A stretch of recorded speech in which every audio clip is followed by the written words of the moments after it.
One of the most successful parts of the War on Poverty programs was the Head Start program. So that's why we decided to focus this forum around the Head Start program, and in particular because it's had such a positive impact, I think, in eastern Kentucky and Appalachia, which was what Kennedy's visit was about, was visiting here in Appalachia and looking at the circumstances of children living in poverty at the time. So I think this is a very appropriate way for us to end it. We have with us Aleece Jones.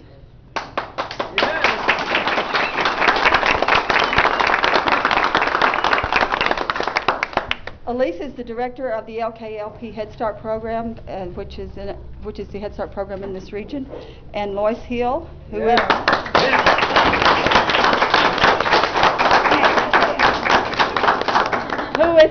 who has been a Head Start teacher all these many years. She was the Head Start teacher in 1968 when Kennedy came to Fleming Neon and stopped in her center and read a storybook to the children there. I just want to say that as far as Head Start is concerned, and the impact that I feel that Robert Kennedy's visit and the war on poverty, that it has changed many lives, and we have some parents and teachers that are here today, and they will share their story. One of the things that, since I've been Head Start director, one of the things that I feel that I want to see happen is that all of our children and all of our people feel very good about this place and where they live, and appreciate the beauty and appreciate the strengths that we have and build upon those strengths. And that is something that we have worked on doing in Head Start, and there's been untold children that have benefited from it, but Head Start really benefits the parents too, because it involves the parents in a meaningful way. Head Start is the only program that is still directly funded on the war on poverty. It's the only one that the funds still come down to local communities, and we make the decisions about, under certain guidelines, we make those decisions about how our Head Start will be, and we try to work to meet the needs of the community. And it has been a blessing in my life personally, which I will talk about later if we have some time. But I would like Lois to tell us a little bit about when the visit came, what your feelings as far as Robert Kennedy. Good afternoon to everybody. Good afternoon to my staff. I'm so proud. I am so proud. I have been working with young children for 38 years, and I have enjoyed every day of it. And I feel honored today to be able to talk about Robert Kennedy. He was one fine gentleman. When he came, I wasn't expecting him to come to my school, and I remember so well that he came up and he parked down by the church, and he walked up through the playground and came in. We didn't have the porch then. We had steps. He came in, and I looked at him, and he walked over. I said, "Hi." And he walked over, and he hugged me, and he kissed me. And he was just one of us. He wasn't, I know he was a celebrity. He was a Kennedy, but he didn't show. He was just like me, Steve, or anyone else in here. And he came in, and I showed him the center, and he couldn't get over the things that we were doing with young children and where, you know, they had come from in the rural areas of Fleming, Neon, Heyman, McRoberts, and Dean. I think of him, I can picture him going through, but he was very careful. He had his water, he carried his water with him, and I didn't ask him why. But he really enjoyed the children, and I have a lot of memories of children and parents over the years, and I feel like in my heart that I've made a difference in a lot of children and a lot of families, and I hope to continue for a while. For years, we tried to get together a support group for parents that had children with some special needs. Well, we never could get it going, but we've got a parent that's going to get it going. Michelle Wen, you want to come say it?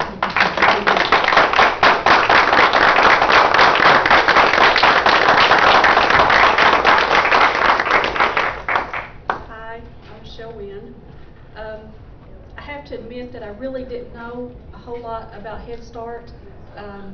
My oldest daughter didn't go to Head Start, but then we got two toddlers. We adopted two toddlers, and they were in a daycare in Whitesburg, and strangely enough were expelled. The youngest one had some problems that we didn't recognize. We didn't know what to look for.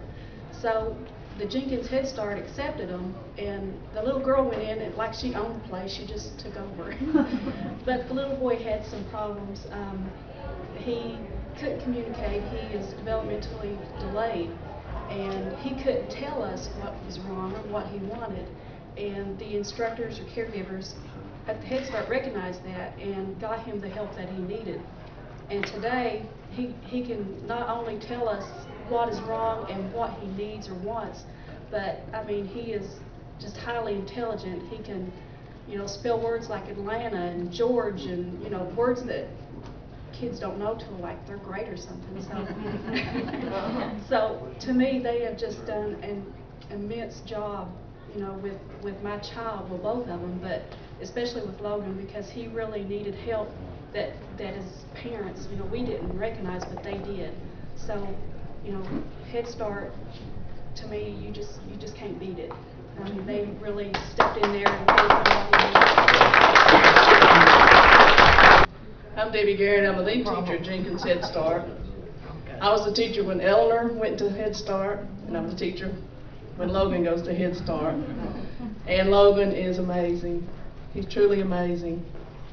And every child is special, and every family is special, and that's what we want to do at Head Start, is make sure everybody recognizes that in themselves and in their children and in their families. I would like to ask Dorothy Miles to come up. She has been with Head Start since it became full year, and she's been the parent involvement specialist.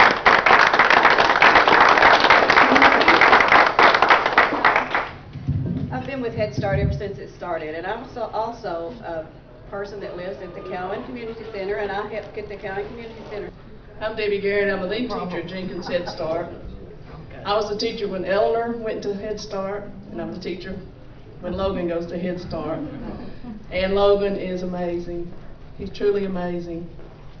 And every child is special, and every family is special, and that's what we want to do at Head Start, is make sure everybody recognizes that in themselves and in their children and in their families.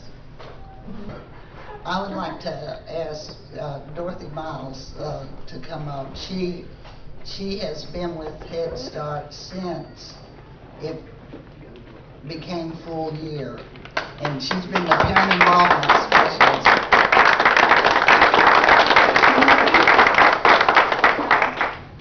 I've been with Head Start ever since it started, and I'm I'm Debby Garret. I'm the lead teacher at Jenkins Head Start. I was the teacher when Eleanor went to Head Start, and I'm the teacher when Logan goes to Head Start. And Logan is amazing. He's truly amazing. And every child is special, and every family is special, and that's what we want to do at Head Start, is make sure everybody recognizes that in themselves and in their children and in their families. I would like to ask Dorothy Miles to come up. She has been with Head Start since it became full year, and she's been the parent involvement specialist.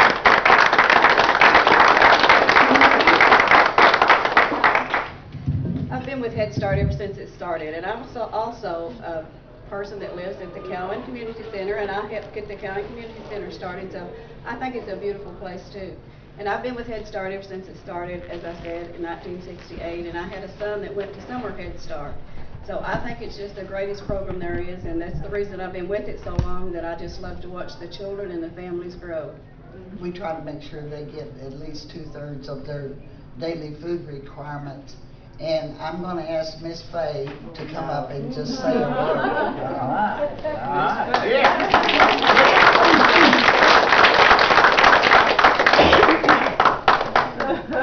My name is Fay Miller, and I've been with Head Start since 1976.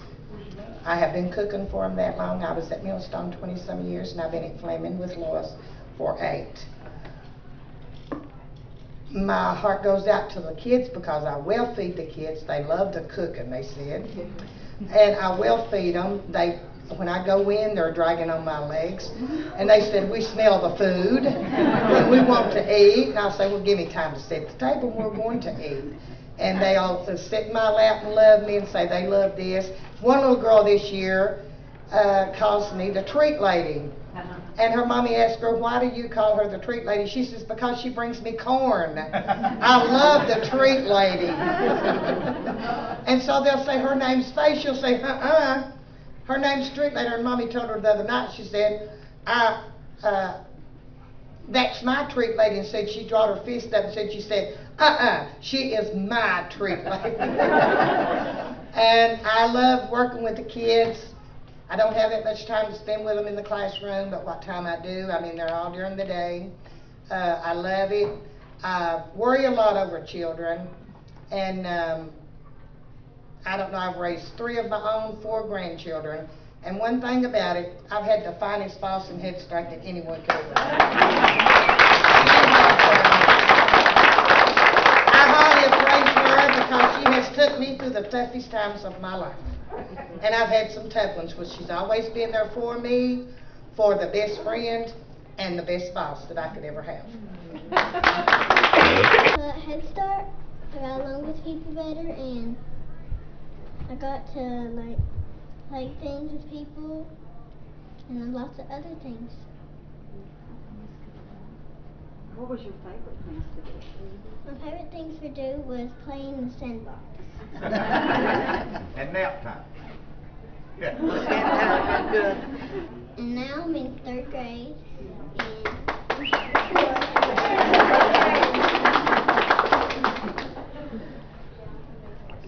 And we had a teacher that moved on and went with her, and Benna was sure that the teacher was going with her everywhere, right? But she's back with us now, you know. Thank you, Benna. The Head Start in our local area, our LKLP Head Start, was designated by the Head Start Bureau as the model family literacy site for the state of Kentucky. And that meant that when people needed to have information on how do we help children and their families continue to build literacy, it was this Head Start in Eastern Kentucky that was the model for the state of Kentucky. And we're really, really proud of that, and of our staff who does all that work on the ground. And that's hard work, folks, real hard work that people do. We were selected by Robert Wood Johnson to work in a special way and to help build a new set of skills for our staff so that we could address the critical problem of preventing substance abuse among our children when they were older. This was a different look at it. It wasn't like, teach me to wear a red ribbon and I'm going to say no. It was, how can we strengthen families? How can we give children the ability to say no when they're very young? How can we strengthen our communities? What strong communities, strong families make strong children. And we were fortunate enough, a couple of years before Unite, probably 3 or 4, that we began to do this kind of work on the ground with our families in Letcher County. We're hoping to spread that throughout our program. What I hope will come from this is that we all have to be actively involved. This is from Children's Defense Fund, and it says, when it's budget cutting time, children can't stand up for themselves. Make sure those who represent you stand up for them. Our representatives and senators have, during the lower 10%, during the worst 10% in the nation in voting for children and family issues. I hope that can come out of this reenactment for us and this community is that we as a community, in every organization that we belong to, every civic group that is in this 4-county area, that we will join together, and our area will have the largest percentage of voters turn out and vote on election day. Yes. Yes.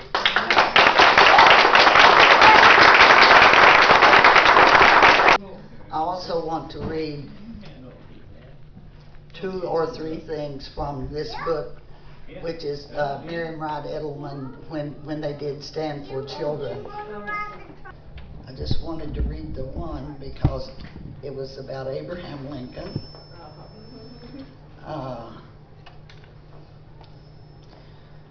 Trust in God's love. God lifted up Abraham Lincoln, a poor, rural Kentucky boy, to the presidency of the United States to save our nation, to save our union from slavery and sectionalism.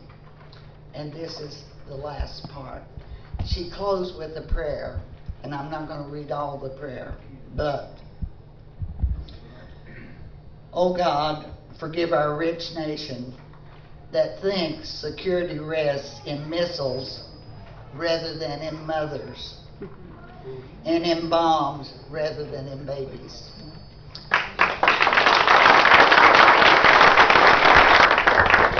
If y'all indulge me 1 second, I'd like to call the people that was really on the front line of this thing when it first started. Dale Fields, Dorothy, come up here a minute. Lois, come over here. I want to get the ones up here, and I want you all to give this crew, they was on the front firing line when this thing started years ago. All right, let's give them a great big round of applause.